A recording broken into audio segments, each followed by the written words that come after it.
মৰমৰ ছাত্ৰ-ছাত্ৰীসকল welcome to FI ক্লাसेस আজি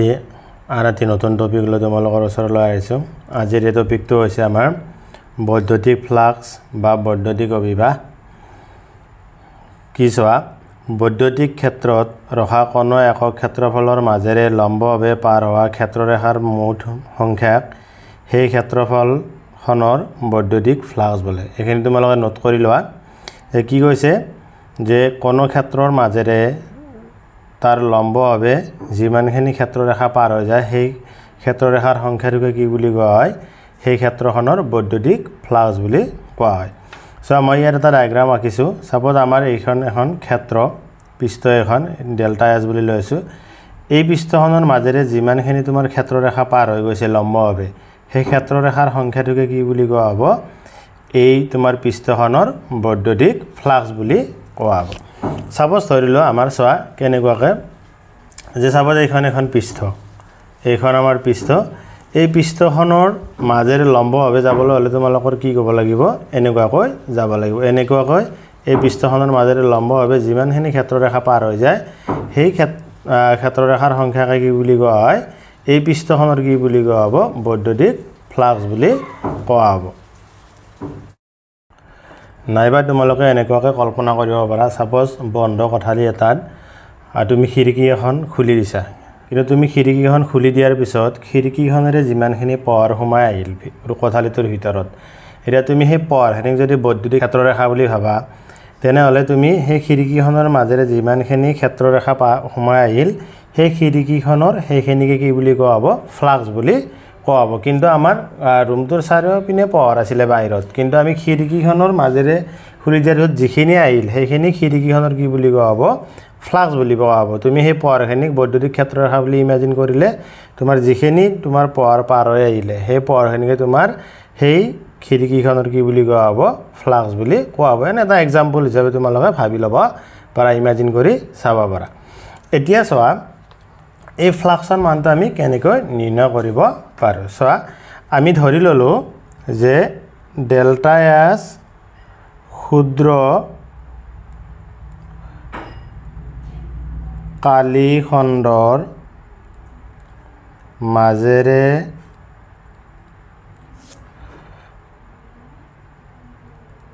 পাৰ হোৱা বৈদ্যুতিক ফ্লাক্স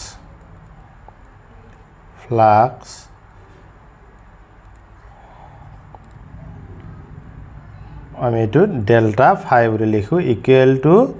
ভেক্টৰ ই ডট ডেল্টা এস তাৰ মানে আমাৰ বৈদ্যুতিক ফ্লাক্স বৈদ্যুতিক ক্ষেত্ৰ পুৰণ কালি হৈছে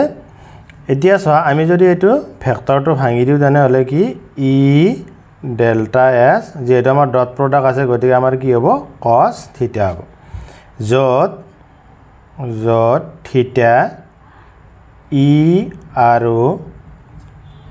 ডেল্টা এস ক্ষেত্ৰৰ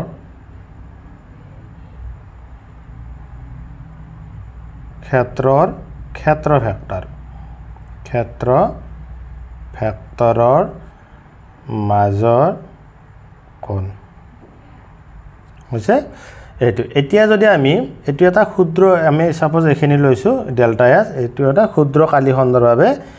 ফ্লাক্সৰ মান এতিয়া যদি আমি এখন ডাঙৰ পৃষ্ঠৰ কাৰণে এতেকে এস পৃষ্ঠৰ মাজেৰে পাৰ হোৱা মুঠ বৈদ্যুতিক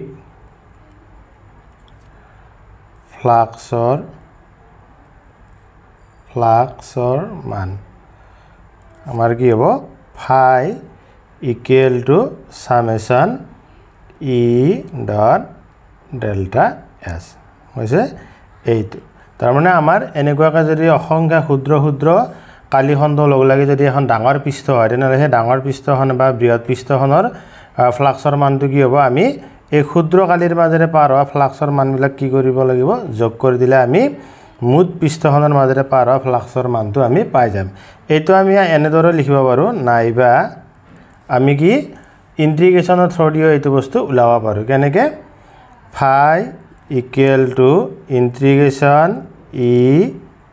এইটো আমি যেহেতু ক্ষুদ্ৰকালীৰ বাবে পাৰ হৈ ক্ষুদ্ৰকালীখণ্ডৰ মাজেৰে পাৰ হৈ যোৱা ফ্লাক্সৰ মানটো ডেল্টা ফাই গতিকে আমি ডেল্টা ফাই কি কৰিব পাৰি ইন্টিগ্ৰেশ্যন কৰি দিলে আমি ডাঙৰ পৃষ্ঠ এখনৰ বাবে ফ্লাক্সৰ মানটো পাই যাম আৰু এইটো আমি ইন্টিগ্ৰেশ্যনৰ সদায় এটা এনেকৈ ৰাউণ্ড চিন দিম বৃত্ত চিন দিম এইটোৱে কি বুজায় যে আবদ্ধ পৃষ্ঠ বুজায় আমাৰ আবদ্ধ পৃষ্ঠৰ মাজেৰে বৈদ্যুতিক ফ্লাক্সৰ মানটো বুজায় গতিকে আমাৰ ফাই ইকুৱেল টু হ'ব ডেল্টা ফাইৰ মানটো আমাৰ কি আছে ই ডট ডেল্টা এছ গতিকে আমাৰ ইন্টিগ্ৰেশ্যন ই ডট ডেল্টা এছ এইটো নাইবা আমি এনেকৈ লিখিব পাৰোঁ ইয়াক ক্লজ ইন্টিগ্ৰেশ্যন এইটো আবদ্ধ ইন্টিগ্ৰেশ্যন বুলিও কোৱা হয় ই ডেল্টা এছ কছ থিটা হৈছে গতিকে তোমাৰ এইটোও লিখিব পাৰা নাইবা এইটোও লিখিব পাৰা হৈছে এতিয়া চাবা ই এতিয়া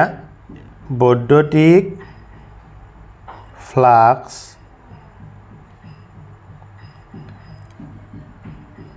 এটা স্কেলাৰ ৰাশি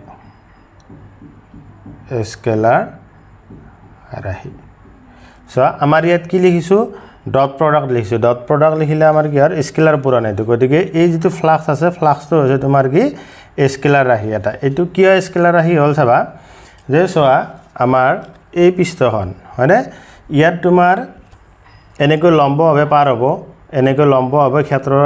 বৈদ্যুতিক ক্ষেত্ৰৰেখাবিলাক পাৰ হ'লে সেইটো ফ্লাক্স বুলি কোৱা হ'ব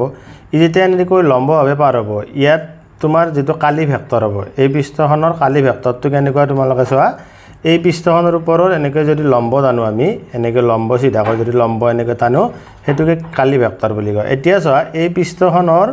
এনেকৈ তোমাৰ ক্ষেত্ৰবিলাক গৈ আছে আৰু কালি ভেক্টৰটো যি আছে একে দিশত আছে তাৰ মানে আমাৰ এই যেটো থিটাৰ মান আছে এই থিটাৰ মানটো ইয়াত কি হ'ব 0 ডিগ্ৰী হ'ব 0 ডিগ্ৰী হলে cos 0 মানে 1 গতিকে ইয়াৰ ভ্যালুটো থাকিব কিন্তু যদি আমাৰ ইয়াত যদি ক্ৰস প্ৰডাক্ট লিখো ক্ৰস প্ৰডাক্ট লিখিলে চাবা আমাৰ এই ৰাশিটোত চাবা delta phi equal to E delta S cos 0 degree হলে তোমাৰ ফ্লাক্সৰ ভ্যালুটো ই ডেল্টা এস হৈ গল কিন্তু যদি আমি ইয়াত ক্ৰস প্ৰডাক্ট লিখো তেনে বা ভেক্টৰ পূৰণ লিখো তেনে হলে আমাৰ ইয়াত কি হৈ যাব টাৰ্মটো এই টাৰ্মটো আহি যাব sin 0 ডিগ্ৰী তোমাৰ কি হ'ব 0 হ'ব sin 0 হলে তোমাৰ ফ্লাক্সৰ মানটো নাইকিয়া হৈ যাব গতিকে সেই কাৰণে আমাৰ ইয়াত ডট প্ৰডাক্ট লিখা হয় আৰু সেই কাৰণে বৈদ্যুতিক ফ্লাক্স এটা কি স্কেলাৰ ৰাশি এতিয়া আমি ইয়াৰ একক বিলাক চিন্তা কৰিম চোৱা বৈদ্যুতিক ফ্লাক্সৰ SI একক কি হ'ব পাৰে চোৱা আমাৰ যেহেতু সূত্ৰটো কি বৈদ্যুতিক ক্ষেত্ৰ পুৰাণ কালি গতিকে বৈদ্যুতিক ক্ষেত্ৰৰ SI একক আমাৰ কি নিউটন পাৰ কুলম আৰু তোমাৰ কালিৰ একক মিটাৰ স্কয়াৰ গতিকে আমি এইটো যদি লিখো এনেকৈ লিখিব পাৰো নিউটন মিটাৰ স্কয়াৰ পাৰ কুলম হৈছে এইটো হৈছে বৈদ্যুতিক ফ্লাক্সৰ তোমাৰ SI একক এতিয়া যদি আমি মাত্ৰা ওলাও মাত্ৰাটো কি হ'ব চোৱা মাত্ৰা ওলালে চোৱা তোমাৰ ই ডেল্টা এস আমি সিম্পলি এখানে ধৰি ললো ই ৰে আমাৰ ফৰ্মুলাটো আছে f বাই কি লিখিব পাৰো ইনটু ডেল্টা এস এতিয়া চাবা বলক মাত্ৰাত আমি কি বুলি লিখো m l t ইনভাৰ্স 2 তাৰ আদানক আমাৰ মাত্ৰাত কি বুলি লিখা হয় a t আৰু কালি l স্কয়াৰ গতিকে আমি এখানে যদি সৰল কৰো তেনেহলে চোৱা আমি এনেকৈ পাম m l square t to the power l Q হ'ব t to the power -3 a inverse 1 গতিকে এইটো হৈছে তোমাৰ কি বৈদ্যুতিক ফ্লাক্সৰ মাত্ৰা এইটো l কিউব হৈছে গতিকে এইখিনি বৈদ্যুতিক ফ্লাক্সৰ ওপৰত বেসিক কথা গতিকে এইখিনি ভালদৰে বুজি লবা ইয়াৰ ওপৰত আমাৰ গাউছৰ সূত্ৰ আছে আৰু তাৰ বিভিন্ন প্ৰয়োগ আছে ইয়াৰ পৰৱৰ্তী ভিডিওবিলাকত আমি আলোচনা কৰিম গতিকে ফ্লাক্সটো ভালদৰে বুজি পালে পিছৰ অংশখিনি ভালদৰে বুজি পাবা গতিকে আজি ভিডিওটো এইখিনি আছিল ভিডিওটো বন্ধু বান্ধৱীৰ গ্ৰুপত শ্বেয়াৰ কৰি দিবা আৰু চেনেলটো সাবস্ক্ৰাইব কৰিবলৈ নাপাহৰিবা ধন্যবাদ